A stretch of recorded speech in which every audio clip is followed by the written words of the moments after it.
मालेगांव शहर में आज जो हालात बने हुए हैं, इसकी वजह एक ख़ानदान है जो करप्शन में पूरी तरह इन्वॉल्व हो गया इस शहर में, और शहर के सामने हालात आज पूरी तरह सामने आ गए। जनता दल ने हमेशा ये कोशिश की कि करप्शन को किसी भी तरह रोका जाए। हमारी जितनी ताकत थी हम उस ताकत के हिसाब से रोकने की कोशिश की और उसमें कामयाबी भी मिली। कहीं से किसी भी सियासी पार्टी मालेगांव में या कोई भी संस्था किसी ने भी करप्शन के सवाल पे अमली तौर पे मालेगांव शहर में कोशिश नहीं की। और ये हमारा खुला चैलेंज है कि किसी भी सियासी पार्टी ने जनता दल को छोड़कर अगर करप्शन के सवाल पर कोई अमली तौर पे रोकने की कोशिश की हो तो वो आवाम के सामने उसे पेश करे सबूत के साथ में। हम 8 करोड़ की जाली से लेकर मालेगांव में इल्लीगल शॉपिंग बनने तक हर वक्त उसको रोकने की कोशिश किए और हमें उसमें कामयाबी भी मिली। अगर हमने 8 करोड़ की जाली पर सवाल उठाए तो हमने आज भी सहकार इंटरप्राइजेस के 4.5 करोड़ रुपये उसको नहीं दिए गए। ये अवामी खजाने को बचाने की हमने कोशिश की और उसमें कामयाब रहे। अगर हमने रिलायंस का टावर, जो उस वक्त एक बड़ी ताकत के तौर पर तायरा मैडम स्टैंडिंग की चेयरमैन थे, और ओपन स्पेस मालेगांव कॉरपोरेशन का 1 रुपया किराए के तौर पे सालाना रिलायंस कंपनी को दिया गया था, हम उस वक्त मरण बरत पर बैठे थे और वो इशू यहाँ से लेकर बाहर की मीडिया तक चला और आखिरकार उन 70 या 72 टावर थे जिसको कॉरपोरेशन को रद्द करना पड़ा हमारी कोशिश के बाद में। आज भी आप शहर में देखेंगे तो कहीं पे रिलायंस के टावर ओपन स्पेस पे नहीं लगे। मालेगांव आवाम की जो ओपन स्पेस थी महानगर पालिका के, उसको हमने बचाया।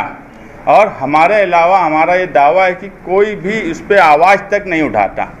इसी तरह नमीरा हाइट्स के 13 गाले जो इल्लीगल तौर पे बनाए गए थे और उसमें MM खान का ठेका है वो, और MM खान का ठेका होना किसका ठेका है ये भी मालेगांव शहर के सामने हमेशा रहता। वो 13 गाला भी हमने कानूनी तौर पे लड़ाई लड़कर तोड़वाया। इमाम अहमद रजा रोड के पास शकील जानी बेग खुद खड़े रह के एक शॉपिंग गाला बनाने की कोशिश करते थे और वो हमारा ट्रायल लेने की भी एक कोशिश किया करते थे कि 14 नंबर पूरा शॉपिंग बना दिया जाए। हमने 2 मरतबा उस गाले को भी तोड़वाया। एक बहुत बार एक गाले के ऊपर हम पर इल्ज़ामात लगाए गए, कुदवाई रोड का 13वां गाला, उस पर हमने गवर्नमेंट में ठहराव निलंबित से लेके विखंडित तक करवाया, मगर सामने वाला कोर्ट चले गया और कोर्ट में जाने के बाद हम भी मजबूर हो जाते कि उसको लीगल तरीके से लड़ने के लिए, और वहाँ पर वक्त लगता है। ये हमारे सामने है, हमारे मुल्क का कानून आप लोगों के सामने है, वक्त लगता है मगर इंसाफ मिलता है। और अभी 13वें गाले का ऑर्डर हुआ और ऑर्डर होने के बाद जो कॉरपोरेशन के वकील हैं उन्होंने क्लियर लिख कर दिया कि कमिश्नर को 20 अक्टूबर को कि महानगर पालिका के जो लोग हैं, जो भी डिपार्टमेंट के, वो इस तरह कार्रवाई करते हैं कि सामने वाले को मौका मिलता कि कोर्ट में उसको स्टे कर दिया जाए। तो अब जो भी लीगल प्रोसीजर है वो कानूनी तौर पे ऐसी की जाए कि सामने वाले को मौका ना मिले कि वो यहाँ पर आकर स्टे ले ले। ये महानगर पालिका के वकील सुनील राकावत ने खुद कमिश्नर को लिखा। आप इससे समझ सकते हैं कि इक़्तिदार में बैठे हुए लोग, प्रशासन, ये कानूनी तौर पे भी किस तरह से मदद करते हैं। ये अगर कोई चीज़ रद्द भी करते हैं तो उसमें ऐसे ढंग से अल्फाज का इस्तेमाल किया जाता है कि सामने वाले को कोर्ट में मौका मिल जाए स्टे लेने का, और उसके ताल्लुक से भी रुपये पैसे का लेन देन प्रशासन मालेगांव कॉरपोरेशन का हमेशा किया करता। वो 13वां गाला जिस पे हम पर हमेशा इल्ज़ाम लगाया जाता था, वो भी खाली करने का ऑर्डर लीगल प्रोसेस करके आज 2 ऑर्डर सिविल कोर्ट ने दी है। ये भी एक इत्तेफाक है कि एक ही मैटर में 2 केस दाखिल करना पड़ा और दोनों को कोर्ट ने एक्सेप्ट किया। ये कॉरपोरेशन के जो ऑफिसर है उनकी सरासर नालायकी है और वो करप्शन में इतना मुब्तला है कि उनको ये समझता है कि किस तरह इनको मौका दिया जाए और इनकी मदद हो। उसके बाद हमने फ़िल्टर प्लांट यानी दरेगांव फिल्टर पर सायना फिल्टर प्लांट, वहाँ के 4 पंप थे जो 3 करोड़ रुपया, अभी जल्दी की बात है, 3 करोड़ रिपेयरिंग के नाम पर खर्च करने की बात थी। हमने जब उसका कोटेशन मंगाया और कासार साहब उस वक्त आयुक्त थे, और हमने जब ये बोला कि यार नया कोटेशन, वो भी आप करप्शन का तरीका समझ लो कि मालेगांव कारपोरेशन के नाम से कोई कंपनी कोटेशन देने के लिए तैयार नहीं थी उस वक्त, कि यहाँ से प्रशासन ने मना किया था कि किसी को कोटेशन मत देना। जो कंपनी नियुक्त की गई थी गिरना डैम पंपिंग स्टेशन का, तो हमने मनमाड़ म्यूनसिपैलिटी के नाम से जब एप्लीकेशन भेजा तो वही पंप, वही ताकत के पंप 2 करोड़ रुपये में नए मिल रहे थे, 4, 2 करोड़ में 4 नए मिल रहे थे, और ये रिपेयरिंग पे 3 करोड़ खर्चा करना चाहते थे। वो टेंडर भी इशू हो गया था, वो टेंडर भी हमने ही रद्द करवाया। बायो माइनिंग का सवाल कचरे का आपके सामने है। सारे लीडरान कचरे में रुपया पैसा इस शहर में ढूंढना शुरू करें, वो वाटर ग्रीस हो, दिग्विजय हो, बायो माइनिंग हो, आउटसोर्सिंग हो। हमने वाटर ग्रीस के खिलाफ भी बहुत ताकत से लड़ा। आप लोगों ने भी देखा होगा कि कुछ लोग आए, रात भर धरने पे बैठे, और धरने पे बैठने के बाद महासभा में ठहराव पास भी किया गया। कुछ जगह हम वहाँ मजबूर हो जाते जहाँ हमारे पास अक्सरियत नहीं होती।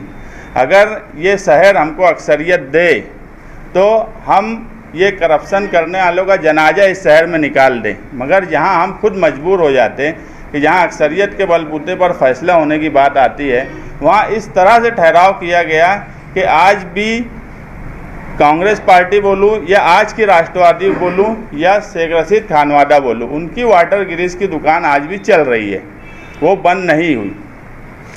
हम बायो माइनिंग के सवाल पे स्टैंडिंग कमेटी में, आपने कभी सुना नहीं होगा कि स्टैंडिंग कमेटी में किसी चीज़ की मुखालफत भी होती है। मेरे जाने से पहले हमेशा स्टैंडिंग कमेटी में ये हुआ करता था कि ये चीज़ पास हो गई, इतनी ही अखबारों में खबर आती थी।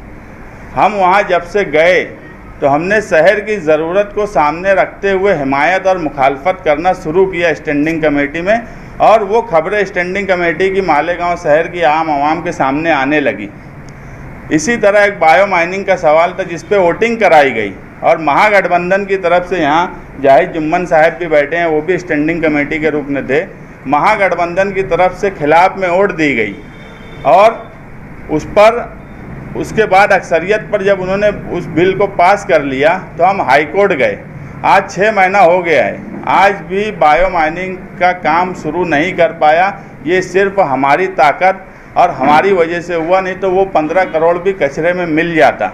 उसके बाद मोबिलाइजेशन एडवांस बोलकर जो ठहराव किया गया, तो पहली बार ऐसा हुआ कि चेयरमैन ने बायो माइनिंग का दूसरा ठहराव लेके आया, और उसमें सूचना मेरी थी, और वो सूचना पे 500 क्रमांक का जो नहीं नंबर का जो सवाल था, उस पर उस ठेके को रद्द किया गया।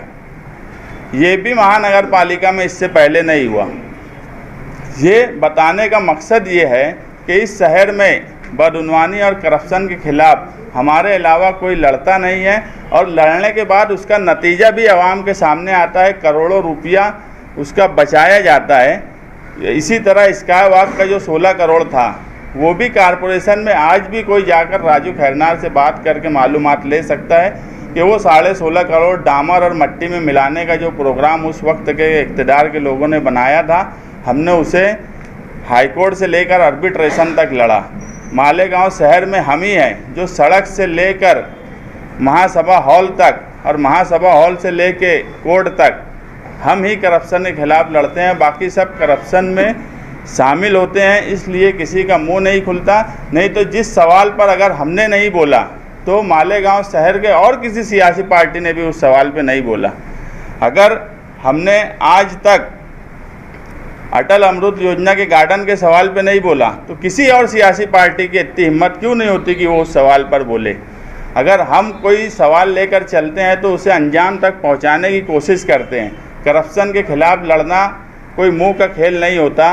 कागज़ पत्तर से लेकर कोर्ट कचहरी तक ये मालेगांव शहर में हमने लड़ा, और हम इसके लिए मुतमईन है कि हमने मालेगांव शहर की आवाम का करोड़ों रुपया हमने बचाया है। अगर मैं दावे से कहूँ तो हमने ये 4 से 5 साल में 50 करोड़ से ऊपर कारपोरेशन के जो भ्रष्ट लोगों का काम था, जिसमें नीयत खराब थी, 50 करोड़ के ऊपर जो पैसा है वो हमने महानगर पालिका का हमारी वजह से बचा। अवामी पैसा, ये हम दावे से बोल सकते हैं। और मैं इससे पहले ये बोला कि हम चैलेंज करते हैं कि कोई भी सियासी पार्टी हमसे आके अवामी तौर पर या मीडिया के सामने रूबरू आ जाए कि उन्होंने करप्शन के सवाल पे बदनवानी ही सिर्फ बदनवानी की है और उसके खिलाफ हमने लड़ा है।